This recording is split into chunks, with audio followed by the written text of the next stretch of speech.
এই বাজেটের দিকে তাকিয়েছিলেন? অতি অবশ্যই। ইন্ডাস্ট্রি নয়, সমগ্র ভারতবর্ষ, সমগ্র বিশ্ব প্রথমত এই ইলেকশনটার দিকে তাকিয়েছিল একদম। এবং এই যে আজকে গভর্নমেন্ট চেঞ্জ হয়েছে এর ফলে পশ্চিমবঙ্গ দিকে কিন্তু অনেকেই তাকিয়ে আছে। খেয়াল রাখবেন একটা জিনিস, যে পশ্চিমবঙ্গ এবং কলকাতা শহর হচ্ছে গেটওয়ে টু দ্য ইস্ট। আমাদের বহুকাল আগে, এটা 90-এর দশকে আমাদের যখন লুকিস্ট কথাটা ব্যবহার করা হয়, পরে ইনফ্যাক্ট অ্যাক্টিস্ট কথাটা ব্যবহার করা হয়। যদি আজকে অ্যাক্টিস্ট পলিসি কার্যকর করতে হয়, সেটা মানে অর্থকরী দিক দিয়ে, অর্থনৈতিক দিক দিয়ে হোক, সেটা রাজনৈতিক দিক দিয়ে হোক, যেভাবেই হোক, যদি আমাদের সেটা কার্যকর করতে হয় তবে সেটা করা যাবে একমাত্র এই পশ্চিমবঙ্গের মাধ্যমে। পশ্চিমবঙ্গ তার একটা মস্ত বড় পিভট, মস্ত বড় লিভার। আমি এখানে কলকাতা শহরকে পেরিয়ে গিয়ে আমি অন্য জায়গায় গিয়ে সেটা কার্যকর করাটা একটু ডিফিকাল্ট হবে না, কেন হতে পারে, কিন্তু সেটা অনেক স্মুথ হয়ে যায়, অনেক সহজ হয়ে যায়। আজকে কলকাতা পোর্ট রয়েছে, আজকে ওখান থেকে শিলিগুড়ি নেক দিয়ে আমি নর্থ ইস্টে পৌঁছতে পারি। তো আর সেখানে বুঝতে হবে, এই শিলিগুড়ি জলপাইগুড়ি ওই বেলটা, সেটাও তো একটা, শিলিগুড়িতে একটা মেজর ট্রেডিং সেন্টার। তো এছাড়া এর যে মানে ধরলাম পশ্চিমবঙ্গ খুব খারাপ করেছে 14-15 বছরে, পশ্চিমবঙ্গে কোনো ইন্ডাস্ট্রি নেই, কিছু নেই, তাহলে এই স্টেটটা চলতো কিসের বেসিসে? হ্যাঁ, গভর্নমেন্ট তো কিছু করেনি। তার মানে এর একটা নিজস্ব অর্গানিক শক্তি রয়েছে, তাই তো? সেই শক্তিটা কোথা থেকে এসছে? যখন কোনো গভর্নমেন্ট পাবলিক সেক্টর যখন সেখানে কাজ করছে না, অন্যভাবে ম্যানুফ্যাকচারিং কাজ করছে না, তখন সেই অর্গানিক শক্তি এসছে তার সেই সার্ভিস সেক্টর থেকে। এবং ক্রমাগত আজকে এখানে হসপিটাল তৈরি হয়েছে তার লোকেশনাল অ্যাডভান্টেজের জন্য, আজকে এখানে মানে এই হোটেলস তৈরি হয়েছে, রেস্টুরেন্ট তৈরি হয়েছে। যত খারাপই হোক, ট্যুরিজম হয়ে গেছে, সার্ভিস সেক্টর হয়ে গেছে, লো লেভেল সার্ভিসেস তৈরি হয়ে গেছে। এখানে অনেক বহু লোক এখানে প্রপার্টিতে ইনভেস্ট করেছে, কারণ এখানে একটা সময়তে, কারণ এখানে তখন প্রপার্টি প্রাইসেস লো, এবং এখান থেকে প্রপার্টির যে রিটার্ন অন ইনভেস্টমেন্টটা পাবে, কারণ এখানে গ্রো করতে পারে, সেটা অনেক বেশি, পার্সেন্টেজ গ্রোথটা অনেক বেশি হবে। তো এই কয়েকটা তো কারণ ছিল। তো সেই কারণে আজকে যখন এই জায়গাগুলো তৈরি হয়ে আছে, অর্গানিক একটা স্ট্রেংথ, নিজস্ব একটা স্ট্রেংথ আছে, সেখানে যখন ডাবল ইঞ্জিন সরকার যদি কাজ করে, সেখানে তার পোটেনশিয়াল ভেবে দেখো। তার পোটেনশিয়ালে কেন সেটাকে আমি বলবো না যে বিমস্টেকের গ্রোথ ফোর্স হতে পারে, গ্রোথ পোল হতে পারে। একদমই। এবং আমি আরেকটা কথা যে বললাম, যে আমি বললাম human capital, natural capital. Natural ক্যাপিটালের তো অনেকগুলো দিক।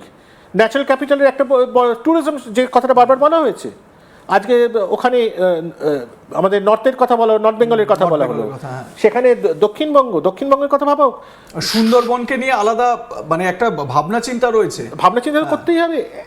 সুন্দরবনের তো শুধু এই পোটেনশিয়াল নয়, যে সুন্দরবনের পোটেনশিয়ালটা এমন একটা স্টেট নেই যেখানে মানে যেটা হিমালয়ের সাথে অ্যালাইন্ড, আবার একটা বে অফ বেঙ্গল রয়েছে, বে অফ বেঙ্গলের সঙ্গে অ্যালাইন্ড, একদম এমন একটা কোনো ইকোসিস্টেম নেই যেখানে ম্যানগ্রোভ ফরেস্ট রয়েছে, সেই ম্যানগ্রোভ ফরেস্টে রয়্যাল বেঙ্গল টাইগার রয়েছে। কোন ম্যানগ্রোভ ফরেস্টে পৃথিবীতে রয়্যাল বেঙ্গল টাইগার পাওয়া যায়? তাই এর থেকে বড় পোটেনশিয়াল আর কোথায় থাকতে পারে? সর্বস্ব রয়েছে, যে হেটেরোজেনিটি, মানে যে বৈচিত্র্য রয়েছে আমাদের ট্যুরিজমের মধ্যে, ইতিহাস আমরা তো প্রজেক্ট করিনি কখনো আলাদা করে। এই যে মন্দির ক্লাস্টারের কথা বলা হলো আজকে, এটা তো রিলিজিয়াস ট্যুরিজম, একদম নতুন চিন্তা। রিলিজিয়াস ট্যুরিজম আর আগে অন্য স্টেট নানানভাবে করছে, কিন্তু সেটা হয়তো আরেক ফ্র্যাগমেন্টেড ভাবে, এখানে আরেকটু ইন্টিগ্রেটেড ভাবে বলা হয়েছে। ধরা যাক এখানে এই যে কার্বন ক্রেডিট থেকে আয় আসতে পারে, আজকে আমাদের কার্বন ক্রেডিটের পোটেনশিয়াল আমরা চেক করেছি। আমাদের যে এই সুন্দরবনের ম্যানগ্রোভ ফরেস্টের কার্বন সিকুয়েস্ট্রেশন যে পোটেনশিয়াল, আমাদের জঙ্গলগুলো, আমাদের ওয়েটল্যান্ডগুলো, তথাকথিত যে জলাজমিগুলো, সেখানে যে কার্বন সিকুয়েস্টার্ড হয়ে আছে, আমরা যদি সেগুলোকে কনজার্ভ করতে পারি, আমরা যদি সেখান থেকে কার্বন ক্রেডিট বিক্রি করতে পারি, সেটা থেকে কত রাজস্ব আসতে পারে আমাদের কোনো ধারণা নেই। সেই পোটেনশিয়ালগুলো তো দেখলে তো আমাদের সত্যি মানে অনেক কিছুই আমরা ছাপিয়ে যেতে পারবো। নানান ধরনের নতুন নতুন ইনস্ট্রুমেন্ট আছে। এবং আমি একটা জিনিস দেখলাম, এই সরকার কিন্তু মানে কোথা থেকে রোজগার করা যেতে পারে এবং কোথা থেকে চিন্তাভাবনাটা আছে। টাকা সাশ্রয় করতে পারি সেই ব্যবস্থাগুলো কিন্তু করা হচ্ছে। এই যে আপনি মেডিকেল ট্যুরিজমের কথা বললেন, আপনি মানে নীলাঞ্জন দার সঙ্গে আমার একটু আগে কথা হচ্ছিল, উনি বলছিলেন যে বাংলাদেশ থেকে যারা এখানে পেশেন্টরা আসতো তারা কিন্তু এই নিউ মার্কেটে শপিং করার অছিলায় কোনো কিছু একটা রোগের অছিলায় তারা ভর্তি হয়ে গেল হাসপাতালে, নিউ মার্কেটে শপিংটাও হয়ে গেল। তো এই যে মেডিকেল ট্যুরিজমটাকে কাজে লাগানোর কথা বলা হচ্ছে, এবং বিশেষ করে এই মেডিকেল ট্যুরিজম মানে যেই জায়গাগুলো আমাদের ট্যুরিস্ট স্পট হিসেবে বিখ্যাত, মানে শুধুমাত্র আমাদের দেশে নয় সারা বিশ্বেও বিখ্যাত, তার মধ্যে যেরকম ধরুন দীঘা, মানে এই জায়গাগুলো, তারপরে আমাদের দার্জিলিং, এই জায়গাগুলোয় কিন্তু হাসপাতাল পরিষেবা এইগুলোর ওপর জোর দেওয়ার কথা বলা হয়েছে। এটা যেরকম একটা দিক, তার পাশাপাশি আমরা কয়েকদিন আগেই খবর দেখেছিলাম এই যে পাথর, লরি ভর্তি পাথরগুলো যেগুলো হয় তার চালান ঠিকঠাক করে কাটা হতো না। তো মানে সেই সময় বলা হয়েছিল, এখন বর্তমানে মন্ত্রী, উচ্চশিক্ষা মন্ত্রী, তিনি ধরেছিলেন এবং তিনি বলেছিলেন যে সরকারের মাসে প্রায় 100 কোটি টাকা আয় আসবে সেখান থেকে। সেখানে 1000 থেকে 1200 কোটি টাকা আয় আসতে পারে। হ্যাঁ, 1000 থেকে 1200 কোটি টাকা আয়। তার পাশাপাশি আর একটা খুব গুরুত্বপূর্ণ জিনিস দেখুন, এই যে বাছাই করা, টার্গেটিভ, আপনি কথা বলেন যে মানে কিভাবে টার্গেট ওরিয়েন্ট করে বা টার্গেট করে বিষয়গুলোকে ইমপ্লিমেন্ট করতে হবে। এতদিন পর্যন্ত যে বাংলাদেশি অনুপ্রবেশকারী যারা এসে, এটা তো বাস্তব যে বাংলাদেশি ইনফিলট্রেশন হয়েছে, বছরের পর বছর হয়েছে, আমরা সেটা দেখতেও পাচ্ছিলাম যে এখন এই যারা বিভিন্ন বর্ডারগুলোতে, আমাদের রাজ্যের বর্ডারগুলোতে যারা ওয়েট করছে বাংলাদেশে যাওয়ার জন্য, তো তারা এতদিন কাজ করেছে। মানে একজন মহিলা বাংলাদেশ থেকে আসা, সে সল্টলেকের 5টা বাড়িতে পরিচারিকার কাজ করতেন। এবারে সেই পরিচারিকার কাজ করে তিনি যদি 5000 টাকা রোজগার করতেন, সেই 5000 টাকার ওপর তো সব থেকে আগে অধিকার আমার এই রাজ্যের যিনি মহিলা, যিনি পরিচারিকার কাজ করে সংসার যাপন করেন, তার আয়টা নিয়ে চলে যাচ্ছিলেন সেই বাংলাদেশি মহিলা। তো এই জায়গাগুলোকে অ্যাড্রেস করাও তো দরকারি হয়ে পড়েছে। মানে আমার রাজ্য বলে না হোক, অ্যাটলিস্ট আমার দেশের কারোর তো একদম উচিত। হ্যাঁ, ঠিক কথা। তার শুধু তো তাই নয়, তাদের কজন তোমার লক্ষ্মীর ভান্ডার পেয়েছে আর পেয়েছে তার তো কোনো ঠিক ঠিকানা নেই।